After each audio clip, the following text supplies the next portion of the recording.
అందరికీ నమస్తే. సో పొద్దున్న నుంచి తిరుపతి ప్రసాదం గురించి నేను మాట్లాడిన వీడియో, నేను మాట్లాడిన మాటలు చాలా మందికి తప్పుగా అనిపిస్తున్నాయి. సో ఎక్స్ప్లెనేషన్ ఇచ్చే ముందే ఆ మాటలకు ఎవరన్నా హట్ అయి ఉంటే డెఫినెట్గా సారీ చెప్తున్నాను. అండ్ నన్ను రెగ్యులర్గా ఫాలో అయ్యేటోళ్ళకు నాకు వెంకటేశ్వర స్వామి ఎంత ఇష్టమో తెలుసు. యూట్యూబ్లో, ఇన్స్టాగ్రామ్లో 3 నెలలు 4 నెలల సంధి శనివారాల వ్రతాల గురించి, వాటి డీటెయిల్స్ గురించి నేను చెప్తూనే ఉన్నా.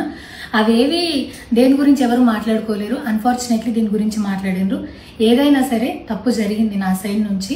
నా మాటలు తప్పుగా ఉన్నాయి తప్పితే నా ఇంటెన్షన్ అది కాదు.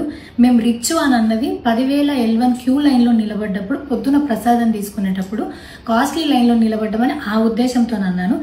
ఏం జరిగినా సరే ఇప్పుడు నేను ఏది ఇచ్చినా మీకు ఎక్స్ప్లెనేషన్ లాగానే అనిపిస్తుంది తప్పితే నేను తప్పు ఒప్పుకున్నట్టు మీకు అనిపించదు. అందుకోసం నేను దాని గురించి ఎక్స్ప్లెనేషన్ కూడా ఇస్తలేను.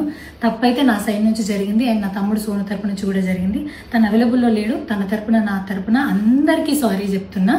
సో నా ఇంట్లో వెంకటేశ్వర స్వామి, నా చేతి మీద వెంకటేశ్వర స్వామి, అన్నిటికన్నా ముఖ్యంగా జీవితంలో నాకు అత్యంత విలువైంది నా బిడ్డ. నా బిడ్డను కూడా వెంకటేశ్వర స్వామి ఇచ్చిండు. నేను ఆయన గురించి తప్పుగా ఎట్లా మాట్లాడతా?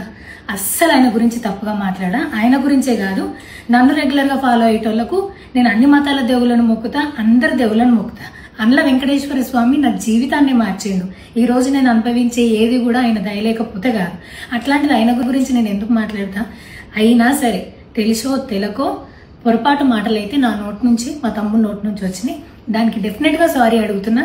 ఇదేదో యూట్యూబ్ ఛానల్ ఏమంటారు వీడియోస్ పెట్టి కేసులు పెడతా అన్నందుకు కాదు, నాకు కూడా అనిపించింది అయ్యో అట్లా మాట్లాడి ఉండకూడదని, అందుకోసం పెడుతున్నాను తప్పితే ఇంకొక ఉద్దేశం అయితే ఏమీ లేదు.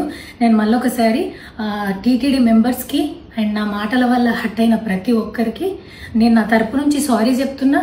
అండ్ ఇంకోసారి మళ్ళీ ఎప్పుడు రిపీట్ చేయను. సో నా సారీని యాక్సెప్ట్ చేయండి. నన్ను రెగ్యులర్గా ఫాలో అయ్యేటోళ్లకు నాకు వెంకటేశ్వర స్వామి అంటే ఎంత ఇష్టమో తెలుసు కాబట్టి వాళ్ళందరూ నన్ను నమ్ముతున్నారని కోరుకుంటున్నా. మళ్ళొకసారి ఎక్స్ప్లెనేషన్ కాదు, సారీ చెప్పినంత మాత్రాన తప్పు ఒప్పైపోతుందని కూడా కాదు. బట్ నేను చేయగలిగింది ఇది ఒక్కటే కాబట్టి మళ్ళొకసారి అందరికీ సారీ. అండ్ డెఫినెట్గా ఐ ప్రామిస్ ఇంకోసారి ఇది రిపీట్ అవ్వదు. Thank you.